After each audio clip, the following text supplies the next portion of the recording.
Alright, welcome to Let's Play Ratchet Clank Going Commando, Part 3.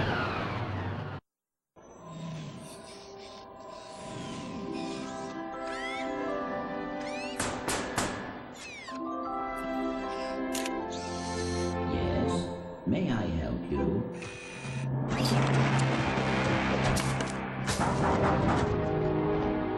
I said... Woo! We're off to the Maktar Nebula! And, ooh, that's... Ooh, posh. What? Aha! So... this is the first of our, Oh man, the phone's really loud. I'm trying not to deafen myself. This is the first of our, space dogfights. And they take over from the dogfights that we had in the first game. Very similar, but this time, instead of fighting with ships that we find around the level, we're fighting with our own ship. And we don't need a pilot's helmet this time, because this time, once again with Ratchet's Commando training, Ratchet actually just knows how to fly a ship on his own. While I was playing this, it actually felt a little awkward, so I looked at the options, and the only thing I could think was like to change my camera controls. It doesn't end up helping, but I just leave it like this, because it's not like camera controls matter. So yeah, here's the deal. It's pretty much identical to the first game. It's just that the controls have been switched around. In the first game, you press square to shoot and X to boost, but in this game, it's X to shoot and square to boost.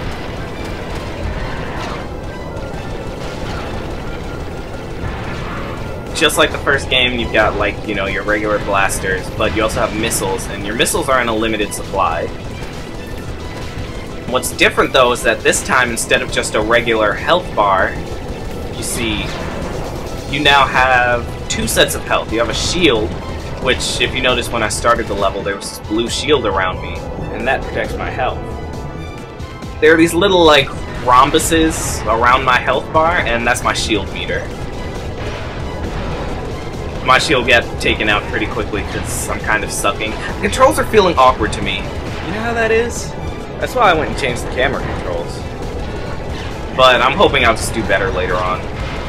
I am getting used to the controls. I don't know, everything just feels slippery to me. Oh well, whatever. So yeah, you have a little shield meter, and when your shield is gone, then you're vulnerable, and they start taking away from your health. You can get more shield, but you can't get more health. And getting more shield is completely luck-based. Like, if you noticed earlier, I was able to pick up 10 missile ammo. That's complete luck. Sometimes enemies just drop that, sometimes you'll get it from, like, asteroids, like I've been blowing up. I think asteroids is the correct term. So many words for rocks in space. Come on, guys.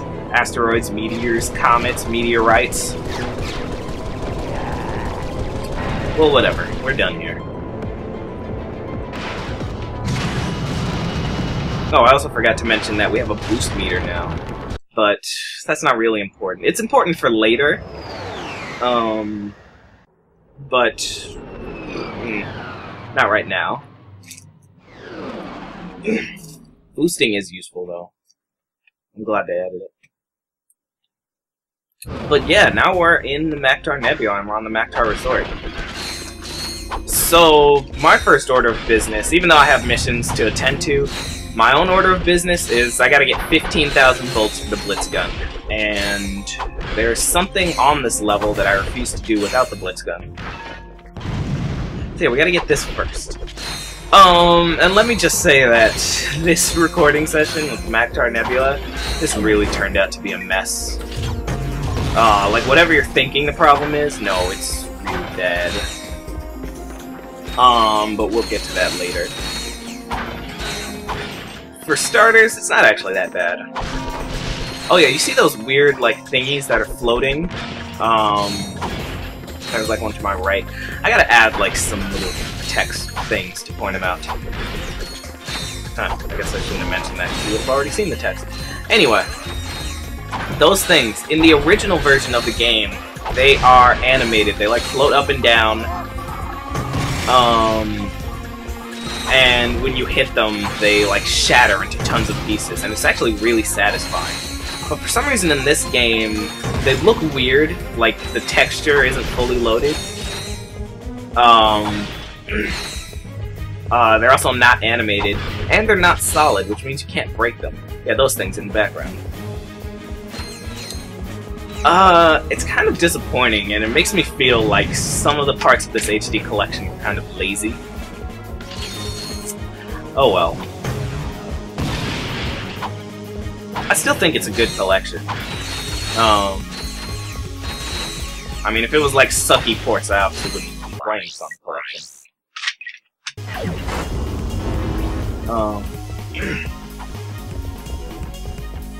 So now we have more interesting ways to use the tractor beam. You know, it's not just platforms that we're moving. We gotta move all sorts of stuff that has that tractor beam logo. Oh, more chicken bots. Once again, gotta line up the shot. Can I do it? Oh, yes. Ah, satisfying. Feels good when you blow up all the enemies with one bomb. Speaking of bombs, yeah, that's another thing the tractor bomb can move. Gotta use it to blow up this door. Now these guys are... They're the first Thugs for Less employees that we're meeting. And all they do is, like, they stand in one place and they fire, like, 5 missiles all forward. Kind of useless, I gotta say. They're not that threatening, though. I usually like to use the Inspector Bot as a shield. It's kind of funny when I do, though. But I was like, oh, whatever. So yeah, they also have Tractor Bots. Tractor... What the hell is it called? Tractor Beam, there we go. Tractor Beam Slingshot. Slingshots. You know what? I'm just gonna stop making words. Alright, so here we go. Slot machines. You thought Sonic was the only one? Yeah, these things, Ratchet has a crippling gambling addiction. It's a very big problem. That's why Clank moved out and he's living in an apartment on his own. I really like these slot machines. It's easy to get a lot of bolts from them. Because even though they are luck-based, it's not as bad as, say, Sonic, where it's like, you probably don't want to go into them too many times, because you have a chance of just killing all of your rings. This one, it just takes 10 volts, to hit the lever. And you'll usually get, like, 60 volts if you win, and winning is very often. So... this time I'm just cutting it out, because you don't need to see me go at this for, like, an hour.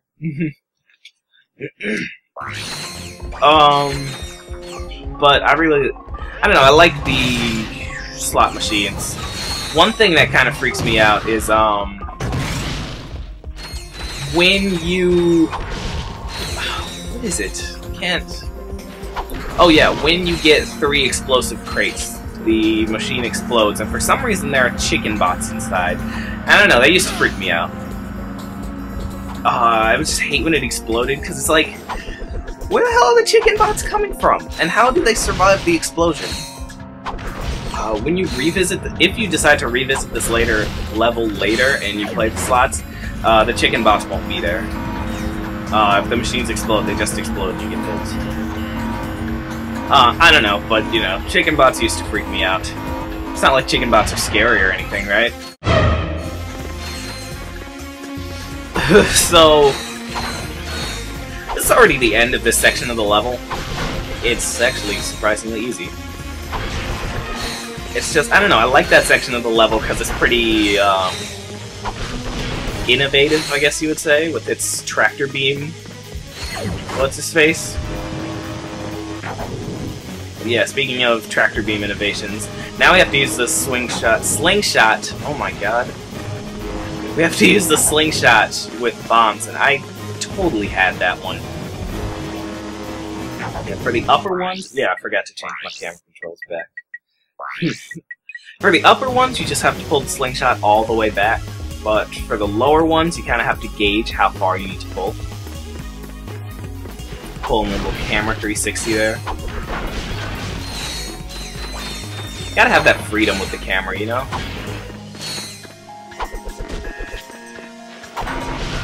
But I gotta get all the bolts everywhere. Like I said, I need to get 15,000 bolts, which is why I decided to do this path first, because the other path has what I need the Blitz gun for. Oh yeah, first try. Upper ones are always easy, because you don't have to gauge, just keep pulling back. Just gotta get your aim good. So, this time, we're going into something cool and new that they developed for this game. Which is, I don't know, maybe if you've ever played Super Mario Galaxy, you know about this, but there are like these little moonlet things where you're allowed to walk around the entire thing, and gravity's sort of weird, but it's just cool that instead of a big flat surface for a level, you get to have the entire thing to walk around. First thing I'm going to do is get a platinum bolt. I think they want you to have Clank to get this, but you can get it just by doing that. Very nice of them. So yeah, if you notice when I jumped up there, that you can see like the curvature of this little moon-sized thing. I almost completely forgot what the actual mission was. You have to turn these bolt cranks and then destroy these tall transponder towers. Just walk right by that person. But yeah, I don't know, a lot of people seem to credit Super Mario Galaxy with coming up with these things. When they certainly... Nintendo certainly was not the first ones to come up with this. Maybe I should play Super Mario no. I don't know. Mario games drive me insane. They're not bad, mind you. They just drive me insane.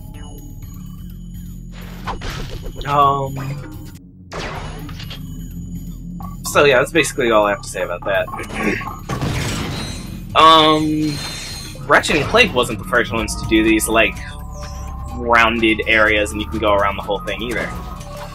The earliest known example I can think of would be Sonic 3 and Knuckles, which came out back in 1994. Yeah, you know those, special stages? Oh god, that is heading to hell. Yeah, have you ever seen the Sonic 3 and Knuckles special stages? Oh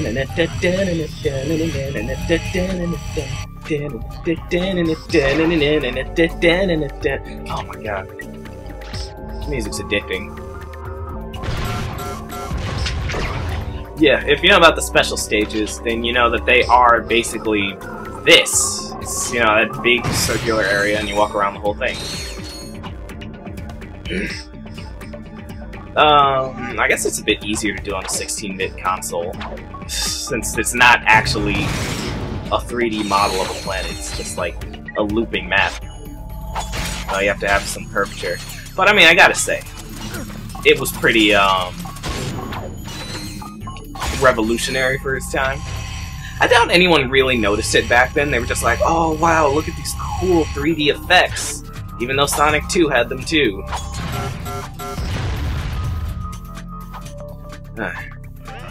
Well, anyway. I don't know if you caught what just happened a little earlier, but the chopper is garbage.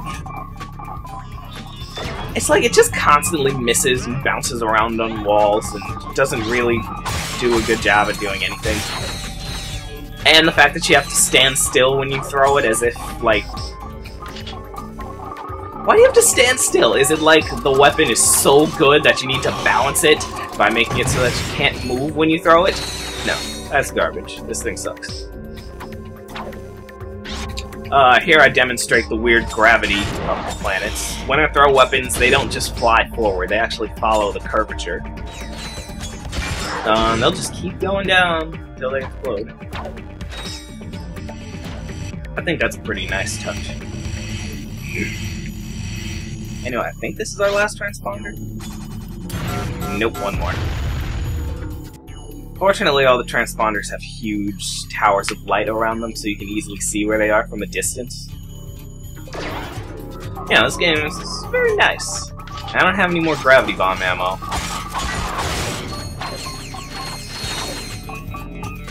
kind of wish there was a chopper star that could have rebounded and hit that chicken. I like that you can land on top of the transponders. One thing that's cool is getting on top of the transponders and then destroying them. Like, I don't know, I just tend to shoot a gravity bomb down at the bottom and the explosion will, like, destroy the tower. I don't do that here, though, sadly.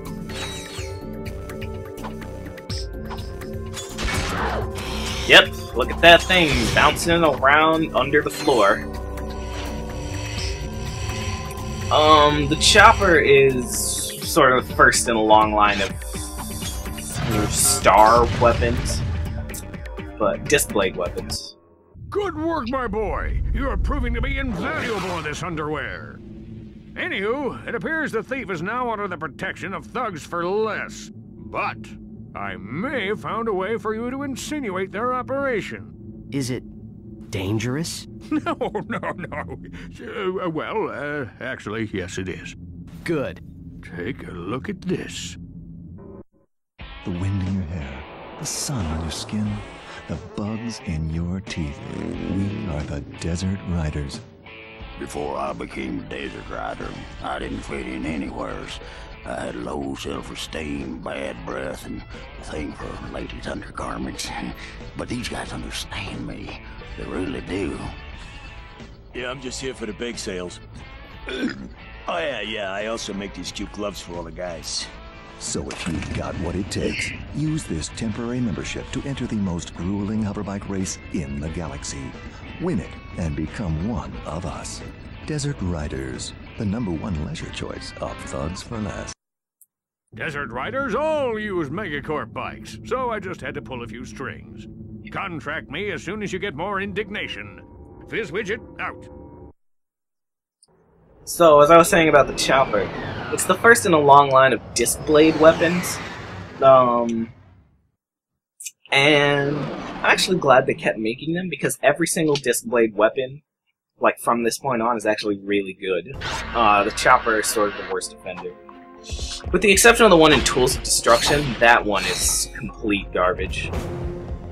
Gotta get some more bolts. I need more money for the slot machines.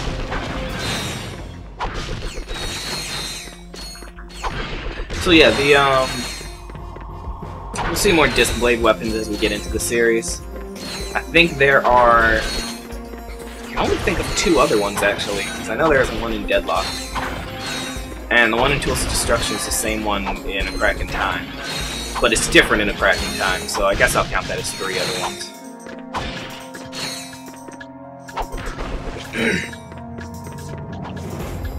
But, you know, the sooner I get the chopper upgrade, the better. But anyway, this is the part of the recording that is a bit of a disaster. Not up to it yet, though. You'll know it, because obviously I'm going to point it out. And I'm almost out of ammo. How lovely. Whatever, I'm done with this section of the level.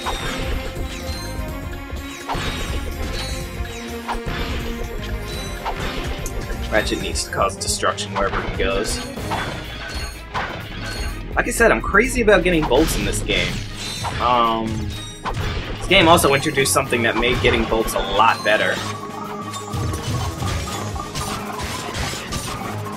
And wow, look at that camera. So I'm up to 10,000 bolts. Okay, well, almost 10,000. So I've almost got enough for the Blitz gun. Hopefully by the end of this path I'll have an extra 5,000 bolts. I mean, with all these slot machines, that'll be good.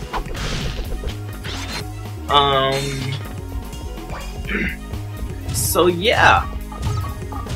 Tons of slot machines down this path, and I'm gonna kill these guys before I even touch them. And get the mini nuke! Oh, the mini nuke is so good, but I don't demo it for some reason. Need to demo my weapons. I remember to demo the chopper's upgrade, but that's not for a bit. Okay, so gotta pick up these bolts. Always gotta pick up the bolts. What do you think this is? Alright. Wonderfully miss. I'm just doing wonderfully there. Yeah, so, after I break all of these... What is wrong with me? Do I not realize that I'm recording this stuff? Well, you'll see.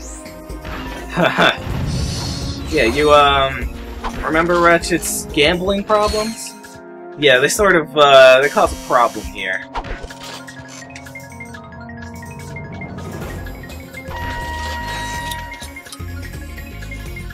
I'm just waiting for it to happen, so I actually have no commentary right now. It's terrible. The way I write... Never mind. Let's just wait. I think I go until this machine explodes. I also hate when they keep giving you ammo even though you clearly don't need it. Oh, so you see how there's health? Machines will never give you health if you don't need it. So if you're full on health, they will never end up giving you health. I don't know, it kinda sucks. I always wish it lands on health, but it doesn't. So yeah. Gotta kill those chicken bots, they freak me out.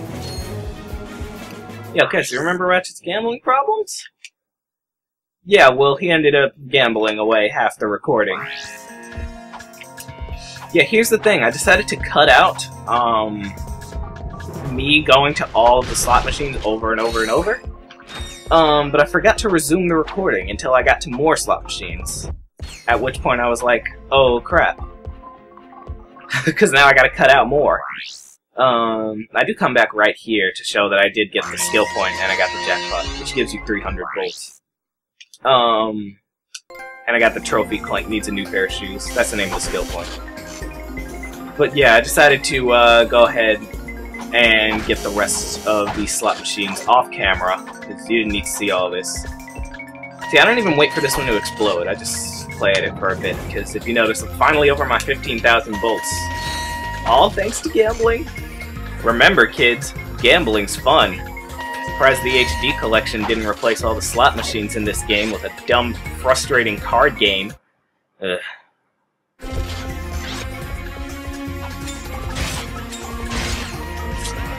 Gotta take subtle jabs at all the other games that I play. Alright, so we're pretty much at the end of this part. I just need to throw chopper discs at everything in sight to finish up. And I usually like to kill this this ship up here. I'm not even sure if it gives you experience, but I know it doesn't give you bolts, but it's just satisfying when you destroy it. It usually just flies away. But we're actually at the end of this path. So, I know I ended up skipping half the level. I also ended up missing a platinum bolt in there. But don't worry, I go back through everything. I'll make up for it. Ah, it's just like the first game all over again, right, guys? Me screwing up after recording? Yeah, no. Over here, this door takes you to the Maktar Arena. Which is what we saw in the cutscene on Oozla. Fill up on ammo and buy the Blitz gun. But since the arena is special, I know I said one level per episode, but I'm actually splitting the arena into its own part. So you'll see that in part 4. But of course, the first thing I gotta do is demo the Blitz gun's awesome power. The Blitz gun is the first of what I like to call spread weapons. Its shots spread out, and the closer you are to an enemy, the more damage it does to them. It's very nice. The whole idea of spread weapons is that they're shotguns. And the Blitz gun is a really good spread weapon. The whole, like, the closer you are, the more damage it does, doesn't seem like it makes that big a deal early in the game. Later on, you'll see that, yes, it does actually change it. But you have to be really far for it to do low damage. But it's a good thing I decided to come around and demo this, because I got the skill point. But with that done, we're going to wrap up and wait until the next part in order to do the Maktar Arena, where we'll be doing all the stuff like fighting Chainblade and B2 Brawler. See you then, guys.